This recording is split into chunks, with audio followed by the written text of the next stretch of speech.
Hello again, nuggets of wisdom. Just want to continue with my Mindshift series.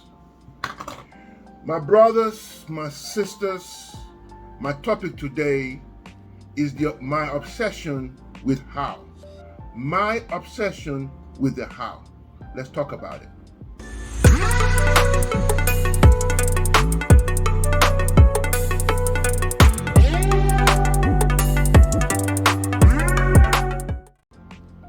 Welcome back. While you're at it, like, share, hit the notification bell for new content.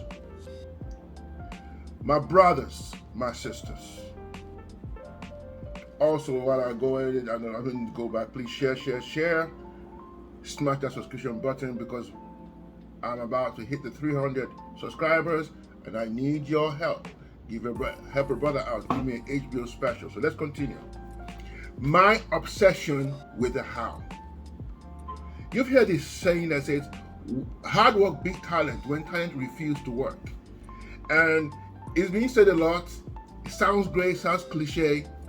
But what I always want to also understand is that what is talent and what is hard work?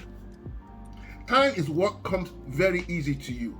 It's a natural inclination. Hard work is consistency, right? You got to keep on doing that one to perfect that talent. There are a lot of talented people, but not a lot of hardworking people. So, and the question is that they rely on their talent because it comes easy to them. A singer will just sing. He can wake up in the middle of the night and you tell him to put on a tune, he can sing. The difference is he's not getting to every area of the music business. What do I mean by that? What separates all these artists is somebody going to get into the producing, they want to change the sound, they want to do different things. So you are not going to be able to unfold those other abilities until you put that hard work in. Also, the question is that we are not obsessed enough about anything. My obsession about how is that I've made a bunch of mistakes in my own life. I'll give you a simple one. Me forgetting my driving license in my printer. I traveled, went to rent a car, I couldn't do anything. I went to go to the government office, I couldn't do anything with it. And because my mind is that I'm always scattered, like everything's, I'm not saying life will not happen, but personally, I'm a little scattered sometimes. But lately, that lesson of me missing my driver's license when I needed it in another city, I've become way obsessed when I'm traveling with my organization. So if I'm traveling like on a Friday, right, and the week before on the Saturday I open my box, I already start throwing things inside of it. It might be just my perfume, my deodorant, toothbrush, whatever. And as simple as that sounds, even to the water I'm going to drink at the hotel sometimes, I already have it in my own bag. You know why? Because I've lost valuable time. Unnecessary suffering makes absolutely no sense. So during that time, I've learned to be obsessed with the how. How can Olu travel without losing his driver's license? How can Olu travel without missing some parts of the things that he needs? I've been obsessed to the point whereby I need to know where all my stuff is on a regular basis, in a time-to-time basis. I'll give you a good example. I'm flying in yesterday, and I know I had my keys with me, but I didn't know I have a big backpack. I didn't know where it was. You know what I did? The first thing I stopped, before I called my Uber to pick me back home, I need to find that key. Cause I'm not going to get home and keep on looking for it. I know it's going to be there, and it won't mean anything. But that peace of mind to just give me that, okay, finally I got it, I pull it out and I put it where I need to put it, and so I won't forget it. That sounds very simple, right? But you can apply this process to everything. I am obsessed with the how. I am obsessed of how businesses are being done. It's not so much about what people do, what their achievements are. Because in this society, all what we look at is just results. Nobody really asks the great questions of how can I get there. I've said this gazillion times. I am not a Kobe fan, but I'm a fan of his mindset. I'm a fan of his process, right? He doesn't even know me from the bag of Wheaties, but it's just one of my basketball enemies back in the day when Dallas Mavericks and LA Lakers used to play when I used to live in Dallas. So he used to be Dallas says, "Oh, what's wrong with him? He's so full." But I got to understand there's a level of obsession that you need to have, an obsession of how details, line by line, of how things are going to work. We don't do that anymore. We want quick. We want drive-through blessings. We want, have it your way attitude, and we expect to have results. But the problem is that we are so focused on the results that nothing really happens. So before I go, I'm going to give you 5 things for you to be obsessed with the how. You need to be obsessed of how processes are being done. Number 1, you have to be mindful of your repeated missteps. If things are occurring time after time after time, this is the time for you to look at, okay, this is the effect, this is the effect, I have to treat the cause. What do I need to do here to change that story over here? Secondly, when they say master of all trade and king of none, how that statement went, focus on one task at a time. What I've noticed is that you can have various things. I have various things I do. What I've been trying to do is put a time on each task I want to do.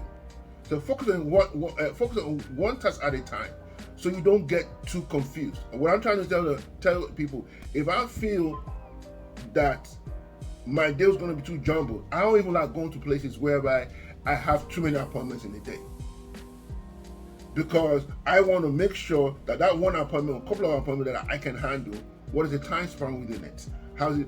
I'm trying to get to a point where I don't want to actually have things. Oh, you can see. It's like me go to the city. I want to see 6, 7 people. Doesn't mean I don't want to go see them, but my focus is going to be all over the place. Number 3, which I was talking to in number 2, allot time for each task. What I did this morning is that I will read my word. I put a 30 minutes on the clock. I'm going to read my word. I'm going to pray. Then I read all my other books I'm reading that I will have to focus on. Right? So I put a lot of time for those different tasks that you want to do. I'm going to read. So what I wanted to do this morning, read my word, pray, read my book, do this video as I'm speaking to you. Then after this video, I'm having a meeting with my producer guy, Ryan, and we're going to do some other things that we're going to work on. That's going to be another 1-hour allotment. I'm trying as much as possible to be obsessed with my how. How does this actually impact me? Because if you don't plan your day, you can plan it, but also you have to be obsessed with it. Do not worry about the results. See, the problem is, if I can be obsessed with the how, if I can be obsessed with the process, if I can be obsessed with the process, the results will take care of itself. I will not need to worry. If I have more skill, I will get paid more. If I know how to speak in places, things will pan out better. So what this obsession of, I know how to make this amount of money. No, how can I make that money? So what's going to happen is that my skill is now my hard work, my obsession with the how is the result will just be the byproduct of that. And that's how that works. Lastly, shut out the world. You see, what the worst thing you can ever do is compare. Stop comparing. The Bible says, he that compares himself against himself is not wise. It's apples and oranges. It doesn't even make any sense. Run your own race. Now I'm going to quote the great Nipsey Hussle, who say, There's no traffic in your own lane. None. I'm running Olu's race. There's no traffic in my lane. Nobody can be compared to me, and I cannot be compared to anybody. And I don't mean that in a facetious way. They have their style, I have mine. It's that simple. Stop comparing. Stop it. It's not the right thing to do. When you're obsessed with the how, you will stop comparing. Because you're so focused on you to the point that the results will bring, then the ones that say, oh, I see you, man. Oh, you're changing. I'm going to give you one last story before I left. I'm going to quote this word from the Master Key. It says, the thought concentrated on a definite purpose becomes power. It's from the book, The Master Key. Thought concentrated on a definite purpose becomes power. I want you to hear me and hear me good. When you start concentrating your purpose on one thing, it's going to happen. And let me give you a key story to back that up. 4 or 5 years ago, I've told this story before. I was seriously overweight. I never gained up to that weight, but I need to get back to what I was doing. I had a trainer Monday, Wednesday, Friday, 5:45 to 6:30 every day. I watched what I was eating. I watched the kind of training I was doing. I watched what my body was doing. I watched my body was being measured on each parts, legs, thighs, everything. I was obsessed with the how. And I had people around me to validate that, to make sure that I was on the right path. The concentrated on a definite purpose becomes power. In less than 6 months, I told you this story before, I was 315 pounds, dropped to like 240 or 200 something, lost close to 50, 60 pounds. So that definite purpose of looking at things and looking at this particular way is what changed me, is what taught me how to know. So now looking back at it, now that I have this new knowledge, I'm going to keep on being obsessing of how I'm going to be where I need to be. As long as you live in this flesh, my brothers and sisters, your job on this earth is to be a problem solver. That's it. Dead people do not solve problems because they're dead. You get the drift, man. Olu again, nuggets of wisdom. I'm out.